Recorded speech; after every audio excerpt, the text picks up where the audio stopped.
Things look on Zoom. All right. So welcome everybody. I'm happy to introduce Zachary Kilpatrick. He's an affiliate faculty now in CS as of earlier this year. He's an associate professor in applied math.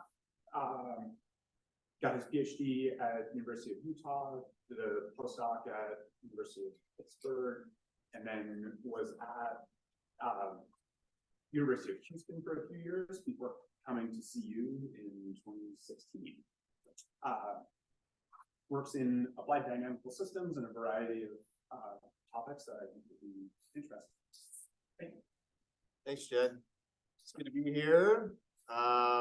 Yeah, so as Jed said, I'm affiliate now, so I'm around, happy to chat. I've always been around, I guess, but now maybe you can ask me to do more things because I'm a affiliate of the department. But I want to talk to you today about kind of one part of my research program. I do other things related to neuroscience that are a little bit more squarely in the study of how neural circuits accomplish different cognitive tasks like decision making and maintaining information in short-term memory. I'm also very interested in foraging. I'm not going to talk about those things today. Mostly what this talk is going to cover is a few projects that I've been developing with some collaborators over the past few years related to how rational agents should accumulate information and make decision in groups. So so before I sort of get into the specifics of the model, I just want to acknowledge a longtime collaborator of mine, Kreshdiosic, who I started working with when I was at Houston, and we've continued working on projects in decision making. Simon was a PhD student, Bhargav was a postdoc, Megan was a PhD student at University of Houston, and Bhargav now has a job at Florida State, and Megan at Carthage College. Benji Lindner and Will Ott were also collaborators, and some of the recent work that I'll talk about, if I get to it, is with Sean Lawley, who's faculty at Utah, and Samantha Lin. So this talk is very modular. I can kind of jump off at any time. I'm happy to get interrupted with lots of questions. If there's something that's interesting and you want to follow a thread, I'm happy to discuss. I don't need to get through all my slides, but so just to start with, to motivate this problem, there are many models in economics, psychology, neuroscience that focus on how humans and other animals make decisions. And the way that they do it based on sensory information, it could be visual information, auditory information. Maybe an animal is, trying to track a scent. Maybe they're figuring out whether they should go inside or stay outside. Maybe it's people trying to make decisions about, their political leanings on a particular event. But along with these sort of private observations that each individual makes, many animals, I would say most animals use social information as well in order to make decisions. Actually, I was pulling in a lot today, and I think there were Canadian geese were sort of walking this very deliberate and clear path across the entrance to the parking lot there, and they maintain that formation so well that it seems like they're just mostly using social information. They're not even worried about anything other than what's in front of them, right? Animals will make sort of vocalization calls in response to just what their neighbors are doing, maybe not even necessarily based on anything that they have observed that is endangering them. And of course, people can be largely driven by social information. But the purpose of this talk is to think about not necessarily what humans and other animals always do, but maybe what they should do if they were doing the best thing possible. And you might say, well, why not approach this from a data-driven perspective and say, record a bunch of data, see what some animals or some people are doing, and build a bunch of heuristic models and fit them back to data to see, how people and other animals actually do these sorts of things. And what I would say is that the models that we are going to look at are in some sense they have a universal quality to them, because they're abstract enough that they could apply to a large array of different situations. They're flexible enough that we can extend them in many different ways. And they're also simple enough that we can understand what's going on both mathematically and with the aid of some numerical simulations. So my approach in this talk is to sort of use toy models to understand these very messy processes. And hopefully by doing that, we can understand some sort of core principles that might govern decision-making in large groups with both private and social information.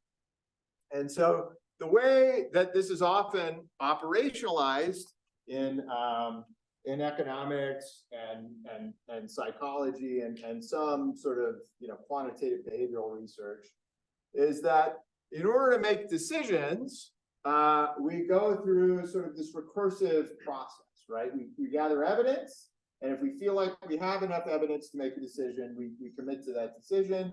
If we feel like we need more information, we go collect more information, right?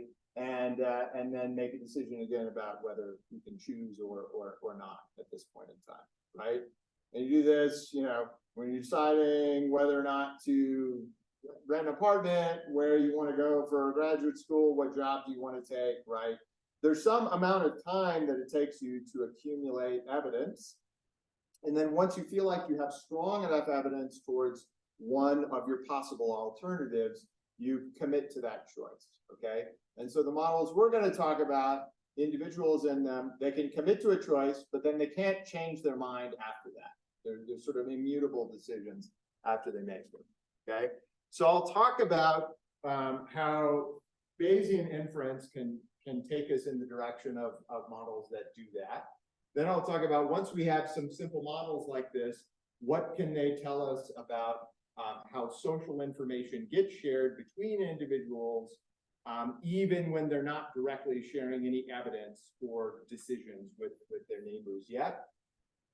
If I have a large group and they can share their decisions with each other, how do those decisions impinge upon one another? And it turns out you get this very interesting sort of herding behavior, even in groups of rational agents, but these herds tend to sort of self-correct over time. And finally, I want to talk about what happens if somebody is very strongly biased and think that they basically know what decision they should make ahead of time and just need a little more evidence to tip them that direction. How having individuals like that in a group can really govern sort of the accuracy of the earliest decisions to be made in those groups. So in order to talk about Bayesian models of evidence accumulation and decision making, I want to go back to Alan Turing. He worked on many things, but one thing he worked on that actually was not published because it was classified for a long time was this algorithm that he used to break the Nazis' Enigma code making. Essentially, he used an extension of this log likelihood ratio update that I'm going to talk about, but he used it to infer the cipher that related letters encoded messages to the actual letters that they should have been, right? So there's sort of 26 choices to make. And he essentially would automate the process of reading in messages and use each word that he got as evidence in favor of each letter in that coded word being one letter or another. And the way that update works, and of course it's massively simplified here because I'm just looking at sort of two options here, is that one possible cipher has sort of some evidence in favor of it, based on what I've seen so far, and another possible cipher has another piece of evidence in favor of it, and we could directly define that evidence in terms of just probabilities. And if one of these is more likely than others in terms of probabilities, then this log probability will either be positive if choice A is more likely, or negative if choice B is more likely, just because what the logs do to ratios. And so in order to realize this algorithm, let's just look at a super simple example. Let's imagine that we have two biased coins. One of them is biased in favor of heads with probability P, and P goes between 0.5 and 1. And the other is biased in favor of tails, and with tails probability being P. And I randomly select one of these coins, and I start flipping it, okay? The way that I can process each of the coin flips into sort of a single variable that represents how much evidence I have in favor of the coin being heads bias or tails bias is to compare the probability of it being a heads bias coin given my observations so far, or the probability of it being a tails bias coin given my observations so far. And the nice thing about the log likelihood ratio update is if each of these observations is independent, I can basically tack on each subsequent observation additively to this log likelihood ratio. So for the coin example, it's nice because there's only two possible things I could have. I could get a heads or a tails. If it's heads, then the log likelihood ratio is just going to be the log of P over 1 minus P. And because P is greater than 0.5, that's going to be a positive number, we'll call it rho. And then I get negative rho if I get head or tails outcome. So the upshot of this is that when I keep updating this log likelihood ratio, I'm either going to increment it by rho or I'm going to decrement it by rho. So I might say if the little game that I'm playing here is to try and infer the bias of this coin as quickly as possible, I might want to have some sort of decision criterion that says I've seen enough coin flips, I'm going to make a decision about what the bias of this coin is, right? You could go on forever and you would get more and more accurate with each flip, but it's probably not worth your while, okay? So in this case, the agent will threshold their log likelihood ratio as a policy of deciding when to make their decision, right? So if they get 2 heads in a row, and then they get 3 tails in a row, and they get heads, tails, heads, and then eventually they reach a point where they get, let's say, 3 more heads than tails flips, they will say that is enough information at this point that I can make a decision that heads is the bias of the coin. And actually, because you've done all of this probabilistically, you can exactly compute how probable it is that such an agent would be correct, okay? And we'll do that on the next slide. Now, you don't have to do this with coins. You could do this with observations drawn from any distribution, right? You could say, I'm drawing from one of 2 normal distributions, or I'm drawing from one of 2 exponential distributions, or some exotic distribution. All that changes is what function goes here. But it turns out, if each observation is sort of infinitesimally weak, and I make those observations very rapidly, then I can approximate this process as what's called a drift diffusion model, okay? Where if the plus choice is actually correct, I will have an underlying drift in this differential equation that is positive, and if the minus choice is correct, I will have an underlying drift that is negative. What that looks like when you simulate such a process is just an upward drifting, let's say, stochastic variable that has some noise on it, right? So this blue trajectory here, and this line here sort of represents the deterministic drift. Okay.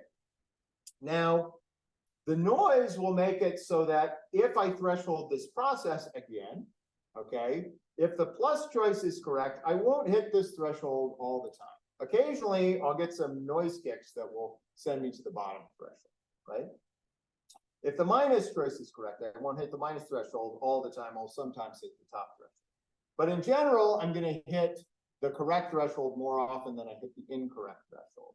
And I can compute the fraction of time I do that exactly as just 1 over 1 plus e to the minus theta. So the farther apart I make the thresholds, the more often I hit the correct choice. The closer together I make them, the more often I make an erroneous choice.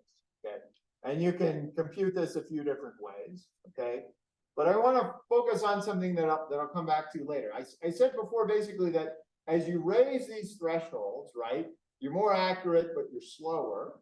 Okay, well, it turns out in the context of foraging, also in psychology, also in economics, there's a notion of what's called the reward ring. Okay, so why wouldn't you just make the threshold as high as possible? Well, then your decisions will take forever, right? So if you're so insistent on being correct, you're a perfectionist, you're never going to make any decisions, right? If you're too hasty, then you're going to make a bunch of inaccurate decisions, right? So there needs to be some function that individuals are using that sort of balances this trade-off. And one simple way of doing that is to say, well, what I want to do is I want to maximize my reward rate. I want to maximize how often I'm correct divided by how long it takes me to make decisions. And that, you know, there's some time maybe in between decisions. And it turns out if you plot this function for sort of many instantiations of this process, you find that you get this non-monotonic function, and there's some intermediate value of theta which maximizes this reward rate. And there are many, many experiments that have demonstrated that people seem to do something like this, at least with simple decisions. They manage this speed accuracy trade-off by tuning their decision thresholds appropriately. Okay, there's all kinds of exotic ways of extending these models, but this will be the base model that we're thinking of with individuals. Okay, so what I want to talk about now is what happens if you have two such agents making a decision like this. Now, what I've drawn here is sort of a subjective decision, right? Maybe somebody is sort of deciding between a healthy choice for dinner and a less healthy choice for dinner. And they're thinking about maybe how bad they're going to feel the next day, or what effect that's going to have on, on their long-term health or something like that, or how delicious each thing is going to be, right? But just imagine that you have an individual that's trying to make some binary decision, okay? And in the case of the models that we'll talk about, there is some objectively correct decision that an individual could make, okay? And the question we want to ask, because we're thinking about sort of social information sharing, is what happens if you have two individuals that are sort of accumulating evidence in the way that I just talked about, and one of them is sharing what I'll call their decision state with another agent. The question is, can they learn anything before, can agent 2 learn anything before agent 1 has even decided? Okay, so what we're interested in is once we start building up social networks of individuals just sharing their decisions with each other, do we have to worry about the fact that maybe there's some sort of information exchange even when each individual is not sharing anything at all yet, right? So can agent 2 learn something just by saying, oh, okay, agent 1's still undecided, right? Okay, but maybe I know something about the background state of the world, okay? And so just in order to study this toy problem, we said, okay, well, let's say each individual makes independent sequential observations of some underlying state, okay, which is just a binary random variable. It's either H plus or H minus. One of those is definitely true. And if one of those is true, then the observations that each agent gets is drawn from some distribution, let's say P of psi given A, okay? So they don't share observations, but they do observe each other's unchangeable decisions. So their decision states at each time can be 0, 1, or minus. And it's 0 if agent 1 has not made a decision yet. And it's going to be +1 if agent 1 makes a plus decision. And it's going to be -1 if agent 1 makes a minus decision. And what I'm going to tell you is that even when agent 1 has not made a decision yet, agent 2 can glean information from this fact. Okay. So let's imagine that, okay, they're making decisions about whether to buy or sell some stock based on observations that they're making of the stock price. So the observations could be, did the stock go up recently or did the stock go down recently, right? And so in this case, right, an unbiased agent that needs just as much evidence to buy as they need to sell, right?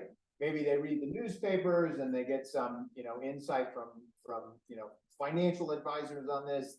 Maybe they watch some financial advisory TV program. Maybe they read the Dow report, a Vanguard report, and then they read some book about, some company that they're interested in. And they realize that they want to unload all of the stocks that they have for that particular company, so they sell.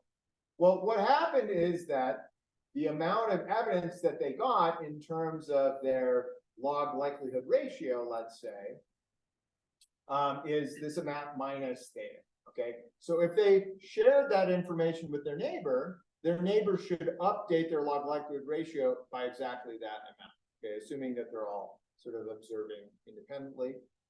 If the agent, though, has a bias to buy, okay, then they're actually going to need much less information in favor of buying the stock, okay, than the unbiased agent, okay? So if another agent observes this and they know this, okay, then the amount of information that they get from the biased agent's decision to buy is actually not that much, right? Because they didn't have to traverse so much of log likelihood ratio space in order to make their decision. Same thing with a sell biased agent, but it's sort of the opposite story, right? If this agent is biased to sell, they may be very cautious, they're always unloading stocks. They will tend to sell with much less information than an unbiased agent, okay? And so that's the case where agents make decisions and they share them. We can see that agent 2 basically should just add on the social information that they get from agent 1's decision, okay? It's just an additive term there, okay?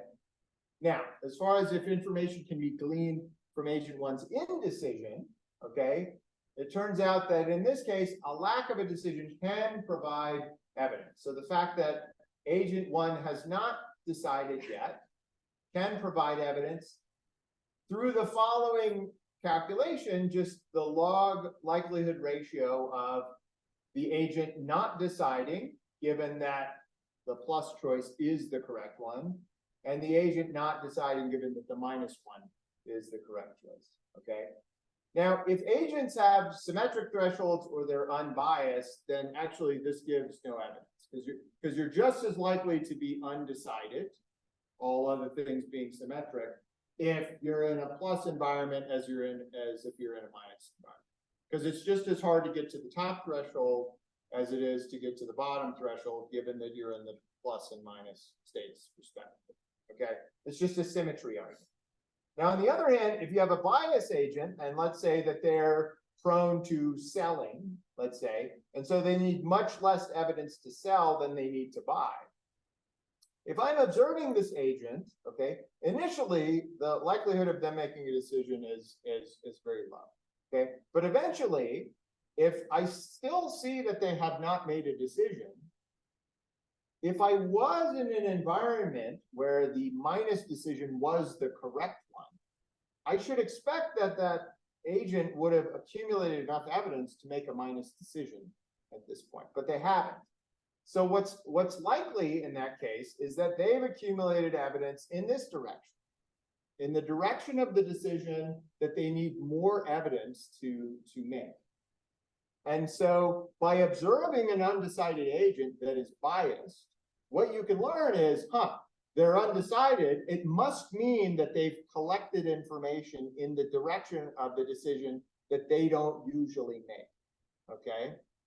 And you can see this in political arenas too, right? Like a lot of politicians, if they abstain from a vote, right, that normally would have just benefited their particular political party, that's curious. It must mean that they got information maybe counter to their typical biases, right? So the fact that the selling prone agent is still undecided means that probably they've got information in favor of buying. Okay. Yes, Say we could interrupt, so I want to. please interrupt. Yes. There. So this temporal dependency of the indecisiveness, doesn't that depend on the agent's estimate of the other agent's, well, in closed form, the penalty time for like whatever decision threshold they have? Like say like the agents have different log ratios, even if they're biases. So how long it takes to make the wrong choice in different. Right. And it turns out that's all contained in their thresholds, right? So Yeah. all agent 2 needs to know is their thresholds. Now, if they don't know their thresholds, right, that's another inference process. Yeah. And you have to worry about that. And probably in reality, people and other animals aren't going to be able to do that except by observing a sequence of their choices. If I see that you choose to sell 10 times out of 11, right, I would say you're probably very strongly biased towards selling, and I can build sort of an internal model of where your thresholds are, right? But if I'm completely naive to that, right, then initially I'm gleaning no information, because the best thing I can do is maybe assume that you're unbiased. Or that you're biased in a way that most folks. Yeah. So you've said that the information is private to each of the agents, but buying and selling stock based on private information is illegal.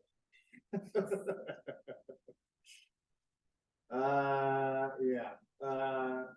Well, it's So this is a how to identify fraud. Good point.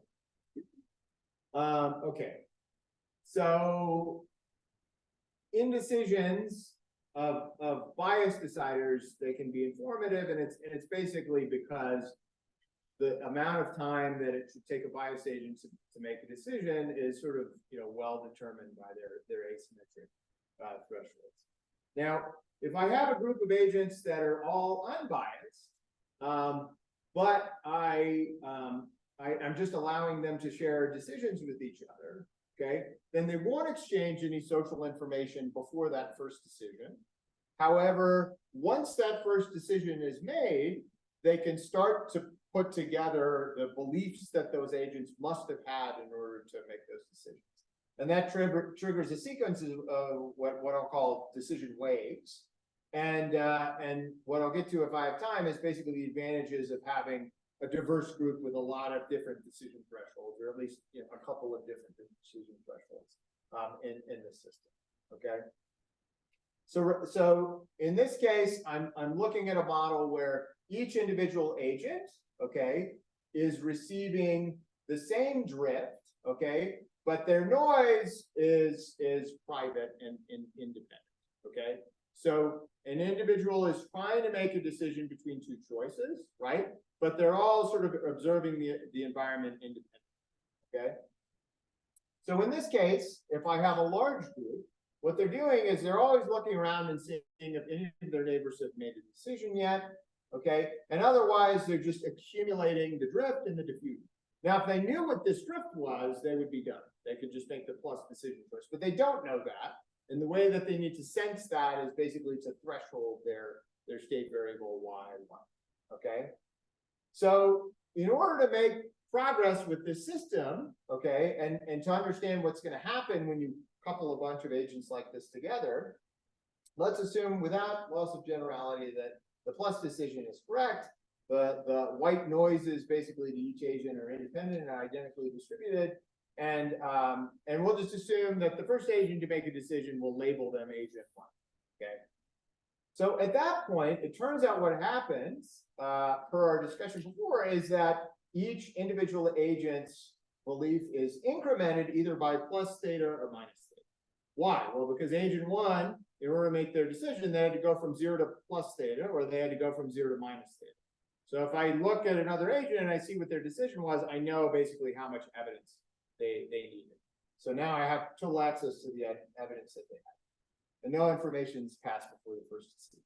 Okay, so if we start with a single observer and we ask what's the distribution of their beliefs across realizations, okay, in this case, and this is a typo, this should be a -1. So if H minus was true, this would be a -1. If H plus is true, the drift will be a +1, okay? And that can be just, that basically implies this following partial differential equation, which describes the distribution of possible beliefs that all agents could have, right?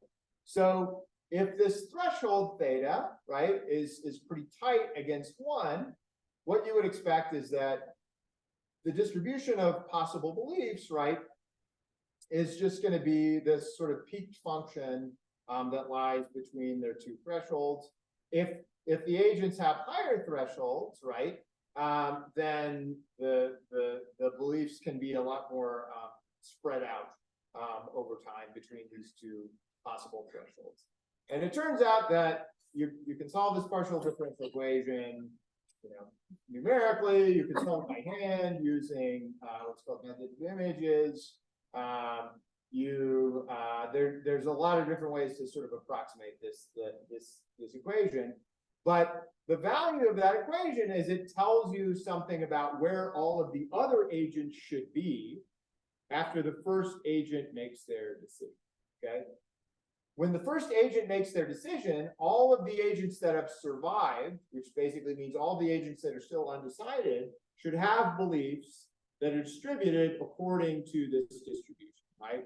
A few of the agents will be almost about ready to make a decision. A lot of the agents will be, not really leaning one way or another yet, right? That's what this PD allows us to compute. And in a large group, it's a good approximation of the distribution of beliefs that individuals should have, okay? So let's assume agent 1 makes a decision. Let's assume that it's a plus decision. All of the other agents are now going to get kicked by theta, okay? And let's say that one of those agents, they already had a belief that was positive. So by being kicked by theta, they got kicked far enough to get kicked over threshold. And now they're all going to agree with the first agent, okay? So they're going to sort of herd in the direction of agent 1's decision, okay? But there's n minus a1 minus 1 agents that had a belief that lived between minus theta and 0. And when they got kicked by plus theta, they still had a belief that was between minus theta and theta. So they didn't make a decision yet, okay? We'll call those our undecided agents, okay? So the blue agents are undecided, the green agents are decided, okay? And it turns out you can turn the crank on this Bayesian analysis and basically compute the information that you can get from the agents that decide and the agents that are still left undecided. What is it? Well, it's just a log likelihood ratio. It's the log likelihood ratio of an agent being in this region, given that the correct choice is either plus or minus, right? And we can compute that as a log of some integrals, right? So when we compute that, okay, the agents that are still undecided, right, they get a new piece of evidence that they can incorporate into their belief. And what is that evidence made of? Well, it's made of A1, the number of agreeing agents, multiplied by the amount of information provided by each of the agreeing agents, plus the number of undecided agents other than them, which is why this is -2 rather than -1, multiplied by the evidence provided by the undecided agents, okay? And this number now is the amount that you now increment the beliefs of the undecided agents, okay? And what I'm going to show you is that in the limit that the group is very large, what's going to happen is all of the undecided agents are going to make the correct decision, okay? Maybe the first agent didn't make the correct decision, okay? But the second wave of agents actually is going to make the correct decision, okay? And it just comes from the fact that you have enough agents, okay, that your distribution of agents' beliefs is a reliable representation of the underlying truth, okay, because they're all rational, okay? So there's this process where the first decision triggers a first wave of decisions, and then the first wave then triggers the second wave of decisions, and potentially more waves follow. But what we were able to show is that when the group's big enough, basically everybody's resolved after the second wave, okay? And I think I'm going to skip this, but I just want to tell you that you can compute basically lots of statistics about the time that it takes for the first agent to decide, depending on the size of the group, the probability that they were correct, the probability, the number of agents that agree with the first agent. And you could put all of these ingredients together and get a nice, clean, compact formula for what that number C was on the last slide that I wrote. Okay. And so you use method of images and you compute these cumulative density functions. And then you use what's called order statistics, which basically says, what is the probability that the first decision of this large group of agents happens at some time? And because n is large, you can make pretty nice, clean, accurate approximations that result from taking powers of high values. And at the end, and when the dust clears, basically you see that the expected time for the first agent to make a decision scales with beta squared, and it scales like 1 over log of n. So the more agents that there are, you would expect this, the quicker the first agent makes their decision, okay?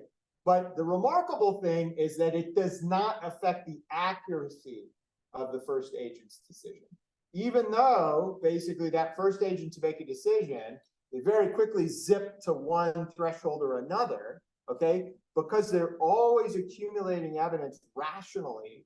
That threshold that they hit is a reliable measure of how probable it is that they're correct, okay?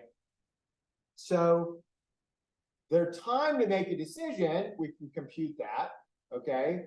And then it turns out that if we turn the crank on a bunch of other calculations, what we find is that the belief update of the undecided agents in the second wave is given by this number here, okay? And this is in the case where the plus decision is correct, and this is a positive number, okay? So always, always, always, well, just about always, in the limit of large n, okay, the second wave of agents is going to get this enormous kick, okay, which scales like n over log n. And when n is large, n over log n is going to be really big, and it's always going to kick them over the correct threshold, which is the positive threshold. Yeah. But there's a lot of situations in real life that are kind of not real large, but medium. In fact, I was just in one day on a professional society board meeting over Zoom where we had to vote on things. Maybe there were about 15 people voting or so. And if you're doing something in a non-secret way and have a show of hands, some people will vote immediately and other people will kind of sit back a tiny bit, try to see if there's a lot of people voting yes before they vote no. And in many ways, it seems to follow the dynamics of what you're talking about, except for size. Does this modeling apply to that type of situation? Yeah, I mean, we could still calculate. I mean, it's like a lot of situations. The easy cases are really small and really big.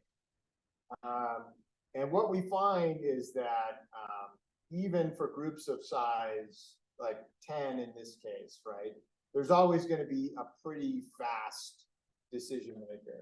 The thing that's going to break down is that in order for all the calculations to work out nice, we had to say that basically the distribution of everybody's beliefs is like roughly continuous. And that's simply not going to happen when you have 10 people, right? However, you can still use this to, kind of roughly approximate that. Yeah. If nothing else, I think your analysis dynamic of what's going on, but that situation brings it. Yeah, and you just can't get things by hand, but you could still calculate them numerically. But I mean, we have remarkably found that even though for all our formulas to work out nice, we needed big N, that this still holds pretty well for smaller values. Probably not 50. 15. Yeah. Yeah, and there's a bunch of complications that come up that we're not considering. Yeah. So if the network's sufficiently large, right, this C1 value is bigger than 2 theta. So all the undecided agents make the corrections. Okay. But that's the case where everybody has the same threshold. Okay. But what if we have 2 kinds of agents? We have some impulsive agents, okay, that have small thresholds, and we have deliberate agents that have wider thresholds, okay? What we found in that case is that the first agent to make a decision is pretty much always going to be an impulsive agent because it's easier for them to get to the decision threshold.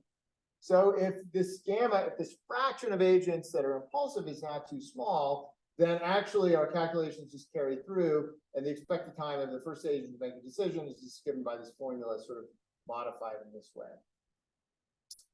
And then what we found is that if we start playing around with this fraction of impulsive, sort of hasty agents, and the rest being deliberate agents, okay, if we make that fraction small enough, okay, then basically what happens is that an impulsive agent makes the first decision. A bunch of other impulsive agents, or almost all of them, will follow the first agent. But actually, that does not provide enough evidence to the deliberate agents to bring them on board, to have them make a decision. Why is that? Well, because their decision thresholds are larger. And basically, this difference between the agreeing and the undecided agents is not going to be big enough to push them over the edge, okay? If there's a lot of hasty agents, they're going to sort of dominate the decision-making process, and a lot of incorrect decisions will be made. Why? Well, because the hasty agents are much more likely to make incorrect decisions because their decision thresholds are smaller, okay? And then, of course, you know, there's a Goldilocks case where essentially, if you tune this gamma just right, okay, so that you just barely bring all of the deliberate agents on in the second wave, but you don't drive them to decide in the first wave, okay, and you also don't have that many hasty agents, okay, then what happens is that this ring, you know, this population that's mostly deliberate agents can sort of observe the hasty agents like a test case, okay, and see what fraction of the hasty agents make the correct decision, agree with the first agent, and what fraction of hasty agents disagree with the first agent. And if more agents agree with the first agent than not, then the deliberate agents will say, well, probably the first agent made the correct decision. And if it's the other way around, if more agents are undecided in the first wave in the group of hasty agents, then the deliberate agents will say, well, probably the first agent made an incorrect decision, okay? And so either way, the deliberate agents are sort of protected from this herding effect of the hasty agents, okay? And they can go on to make the correct decision in the second wave. And that's what we found, and we tested that both with these sort of dichotomous cases, as well as cases where you have a distribution of possible threshold values, and we found sort of similar things, okay? And the remarkable thing is that you actually need only about 2 to 3% of the agents to be hasty to get this nice effect, okay? That basically speeds up the decision-making process and makes it more accurate by introducing diversity into their decision strategies, okay? All right, I'm on to the next part of the talk. Maybe I should ask, when should I stop?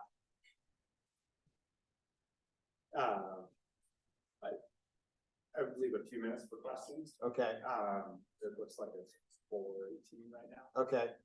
So usually we wrap up by 4:30. 4:30. Okay. So I think maybe I'll skip this part, and I want to get to the recent stuff. So we did some work on the effects of correlations. Let me just talk now because I think it's a pretty quick result to explain. So let's go back to the case where you have a large group of individuals, okay? But now we're going to allow some of those individuals to be biased, okay?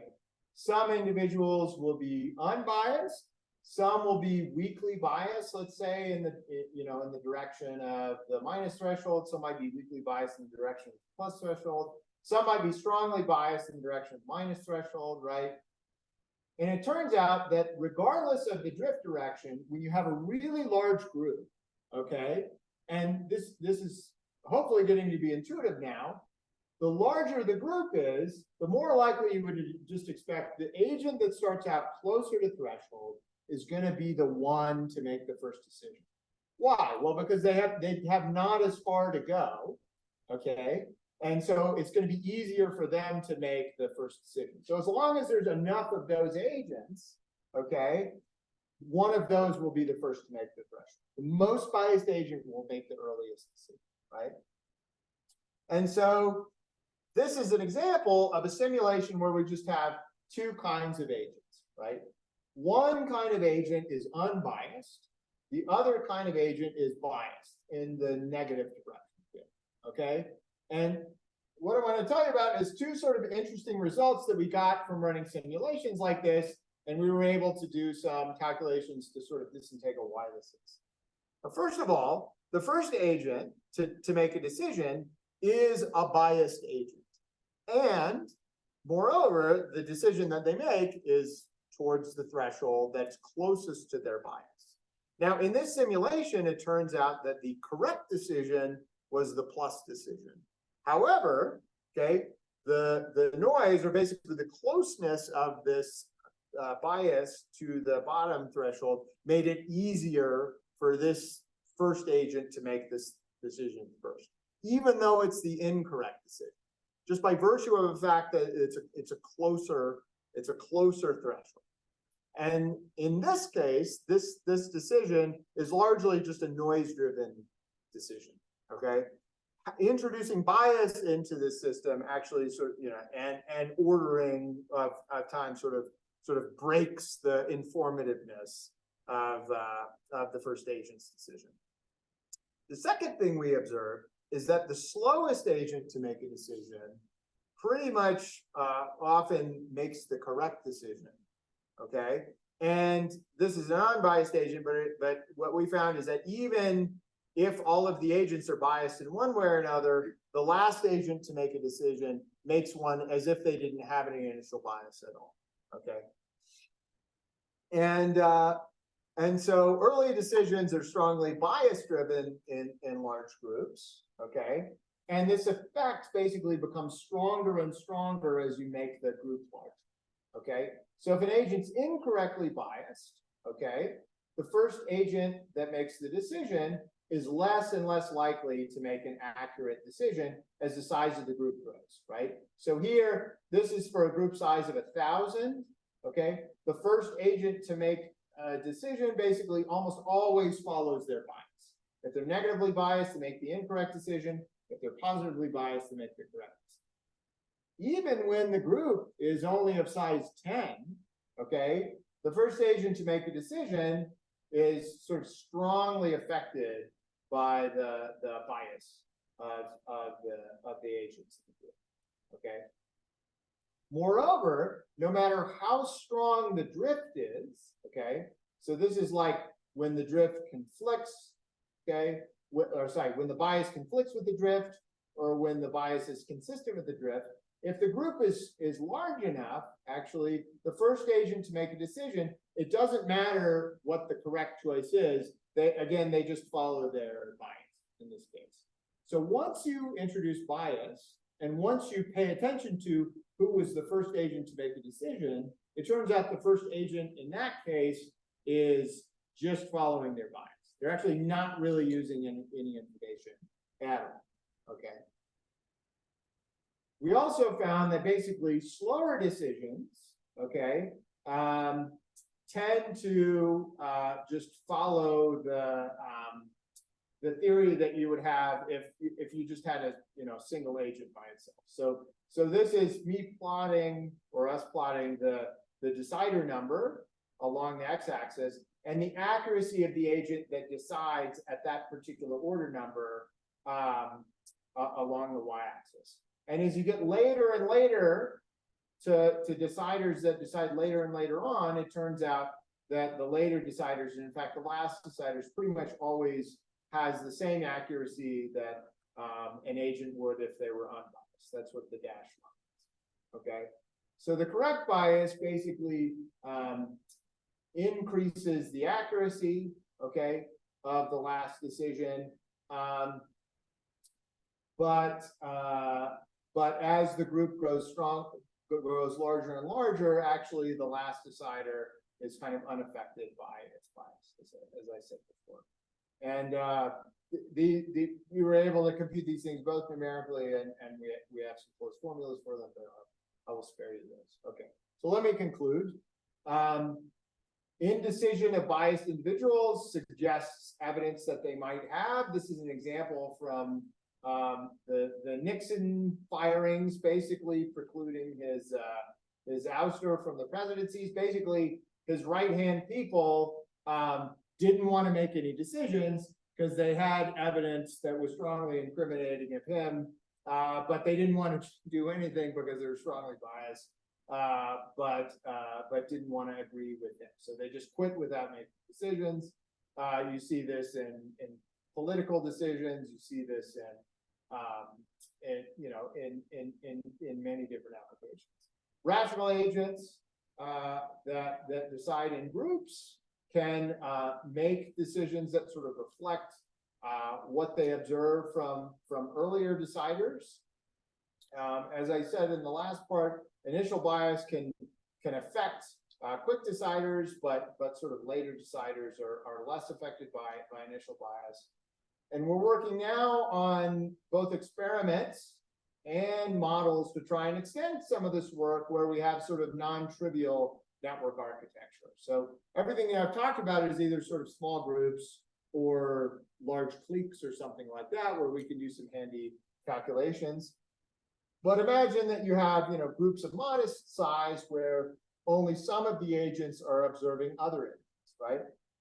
If some of these agents are more informative than others, should you cut ties with them in order to make, sort of an efficient collective in this case? Or are there situations where people just can't, process all of the information that's coming in, so it makes sense to sort of bottleneck communication to them? We have some collaborators that are setting up VR experiments to sort of study some of these ideas right now, and hopefully we can do some fitting of these models to data. Toy models. Happy to take questions. Thanks for your time.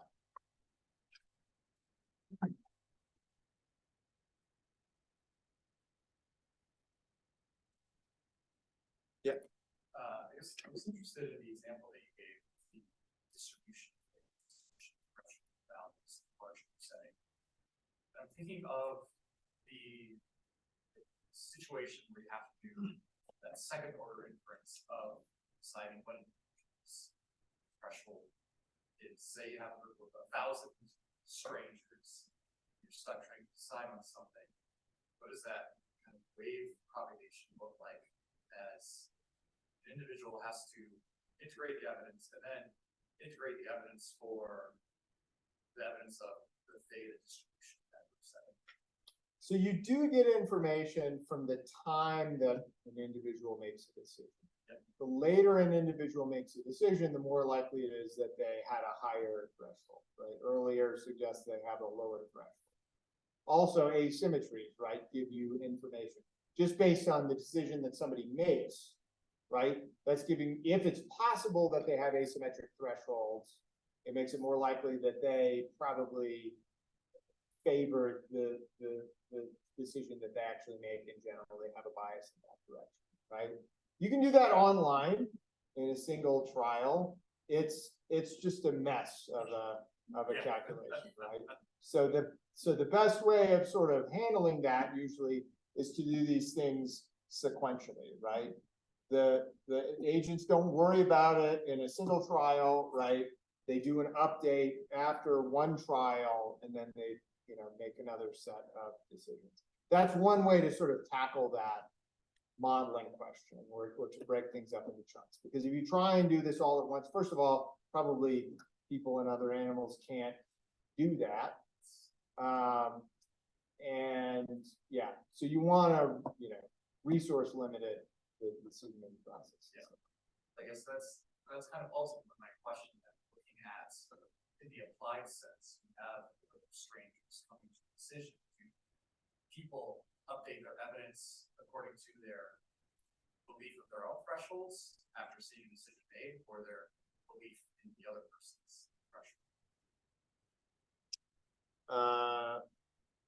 I mean, presumably individuals somehow internally know what their own thresholds are, right? So, but they also know what evidence they've observed. So they do have a sense of what the true ground state, what the true ground truth of the environment is, right? So they can, a Bayesian could fold that into inference of a threshold parameter, right? So that's what they're using. They're using both their evidence, right? Yeah. And either the indecision or the decision of their neighbors, and then they can do some kind of Bayesian update on the threshold parameter. Is that answering your question, or? Yeah, I guess because going back to the equations that we saw, it's like a single value of theta, so it's updating at each rate. That's, but then, I guess, yeah, maybe I'm not clear, but yeah, let's look at it. Yeah, it's fine. Yeah. Yes.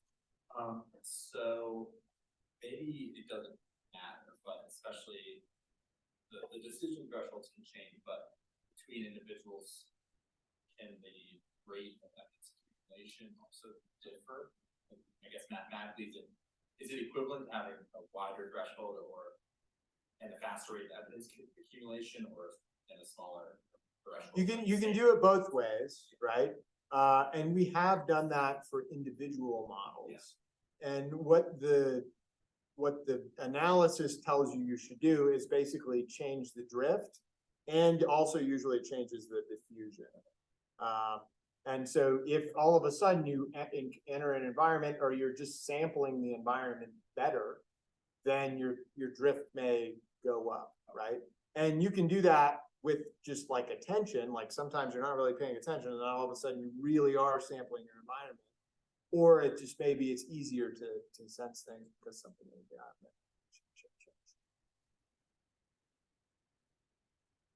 Oh yeah. I don't go too over, but yeah, you can go. Yeah. You started the talk with this fun features and stories of crossing the street. So are there most of the examples that you give, are there some obvious applications to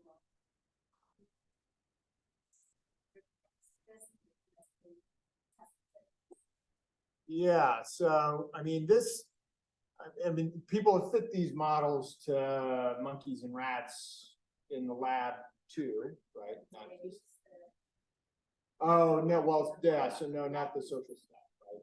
So the main direction we've taken this in terms of that is patch foraging problems, where the decision is now to either stay in a patch or leave. And in that case, you only have one threshold, and crossing that threshold determines whether you leave the patch or not. If you stay in the patch, you just keep eating from the patch, and you say, I like this patch, I want to stay here, right?